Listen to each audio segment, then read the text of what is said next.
I have 3 tips that I would like to share with you to increase the number of eggs you get from your chickens, and not only the quantity of eggs, but also the quality of eggs that you receive for you and your family.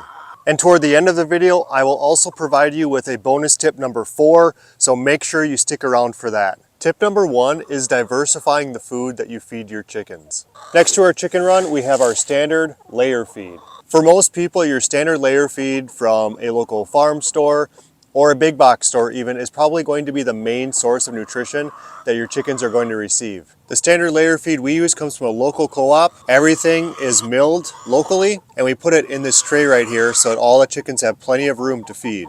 We actually feed our chickens 4 different things. We've got the standard layer feed we just talked about, but we also have food scraps, supplemental feed that we give them, and stuff from our garden. We call this our chicken bowl, and we keep this in our kitchen wherever we do food prep. That could be chopping up an onion, chopping up a pepper. Last night we had a butternut squash, so we put the skin, after we ate the flesh out of the squash, we put the skin in here. We've got some tomatoes that have gone bad on us on accident. We've got eggshells from them. Any type of food waste that you have in your kitchen, that's whole food that you would actually think your chickens should have, and you can go online and find out what chickens should have and what chickens should not have, so I recommend you do that. But any type of whole food, give them to your chickens. It's going to save your food bill as far as feeding the chickens, and it's just going to really benefit the chickens and give them a more diverse diet and more nutrition. Friendly reminder, if you're interested in any of the gear, materials, or tools that we use to help keep this homestead running strong, I'll put all of that stuff down in the description below. In addition to food scraps, I guess it's kind of related, you're going to have garden scraps. If you're pruning your plants in your garden throughout the season, if you're pulling your plants after a harvest in the fall, utilize that by giving your garden waste to your chickens. There's some plants they like, some plants they don't. I throw everything in there either way, just to give them a chance to work at it if they want to, but it breaks down to compost, so that's another added benefit. They're not huge fans of everything you throw in there. They'll take advantage of whatever they can. If they see something they like, they'll eat it. The last way we diversify the chicken's diet and give them more nutrients, especially good proteins and calcium, is by using black soldier fly larvae from Grubterra. Not only do you want your chickens to lay more eggs, but you want them to lay eggs with better egg shells, harder egg shells, and that means you need more calcium. Black soldier fly larva has 75% more calcium than mealworms, which is why I suggest this product right here from Grubterra. It also adds a lot more protein to their diet. Protein is really good for chickens if you want them to be more healthy, and more healthy chickens are going to lay more healthy eggs for you. They're following me around right now because they know what's in this bag. Like I said, this is the big bag from Grubterra. Vacuum sealed so it stays fresh. I just finished the other one, and now I'm happy to have this one because the chickens absolutely love it. If you look here, black soldier fly larva. All I do is just take maybe a handful, maybe half of a handful like this, once a day, put it in the chicken run. They absolutely go nuts for this stuff. They go crazy for this stuff. Look at them run in.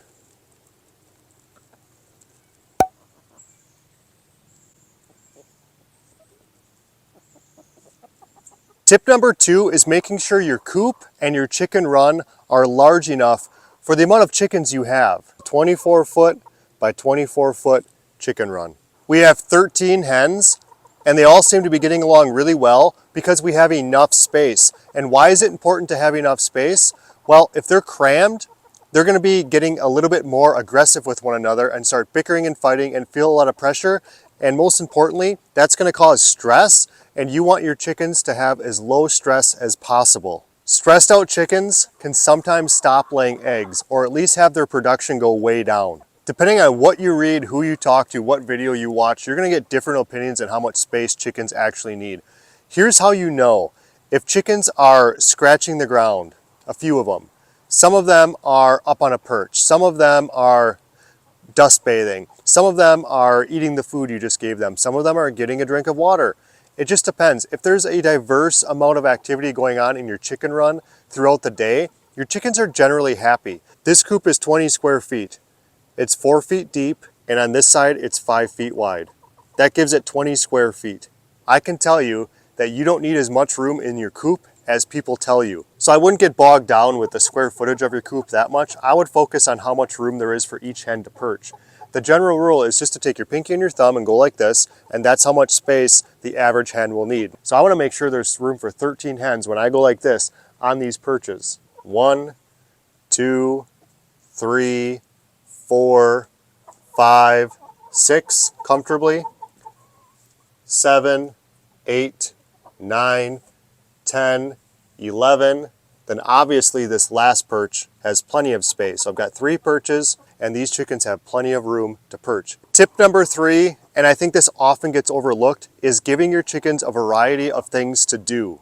Giving them options within their chicken run and within the coop. So if we're just to pan around here a little bit and just look at the different things that are going on here, most people wouldn't notice all the different things that the chickens can do in this particular run, but there are a lot of different things that are going on. For example, we've got 2 waters on the edge so I can fill it with the hose. This water over here is for safety because if there's a predator in the area, I want them to feel safe to go out and get a drink quick and go back underneath this lean-to. We've got a perch right here, which is just an old log I decided not to cut up on firewood, balanced on 2 other logs I decided not to use for firewood, and the chickens love this. You can tell obviously that when it rains or it snows, they're not going to want to sit here, so I gave them another option so they can perch here underneath this lean-to. It keeps them out of the weather, so if it rains or it snows and they want to get off the ground and perch, they can go on there. I keep this food tray underneath the lean-to right here to protect the chickens or at least help them feel safe in case there is an aerial predator. Aerial predators on our homestead are the #1 threat.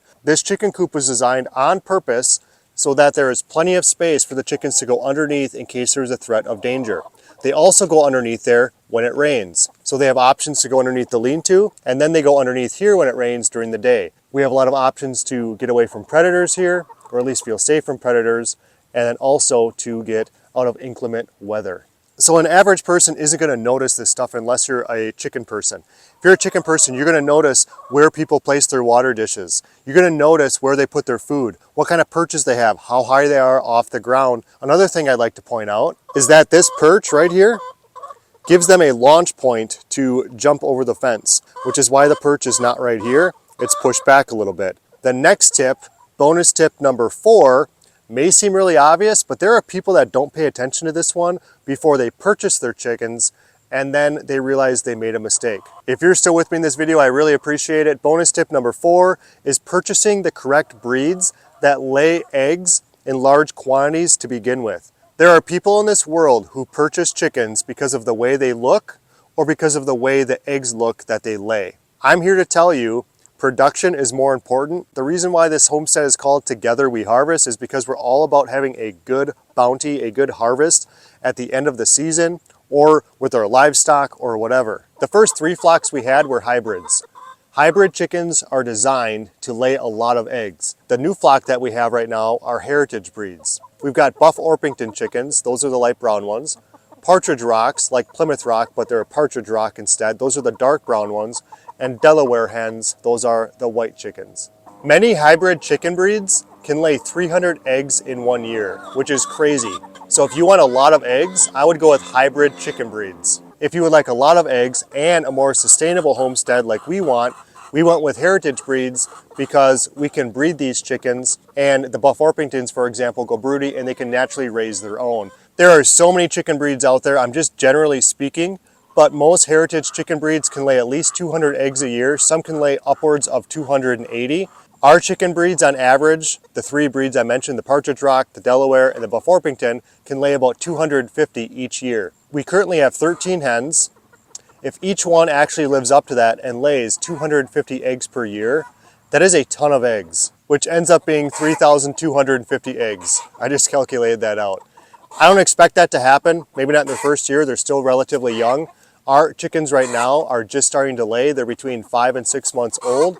We're getting about 7 eggs a day from 13 hens, which is pretty good. There are chicken breeds that are a lot better down in Florida than they are here in Wisconsin. The 3 breeds I have are cold hardy breeds. They do fairly well in the winter. It does have to do with the fact that it's winter, but it has more to do with the fact of the sun angle. So sun angle determines how chickens lay eggs and how many eggs they lay throughout the season and how that changes throughout the seasons. So if you're living in a cold climate like Wisconsin, get cold hardy breeds. If you're living down south, get breeds that can tolerate the heat. That's also going to help reduce stress. And again, stress is key when it comes to having healthy hens that are going to lay a lot of eggs. You can have the best breed, the best feed, the best setup, but if your hens are stressed for some other reason, you need to address that first before you're going to get massive egg production and healthy eggs with those hens. If you're into this chicken thing and you want to learn more about this chicken coop right here, watch my chicken coop tour video here. Remember, simplify your life to increase its quality. You'll be better for it. Thanks for watching.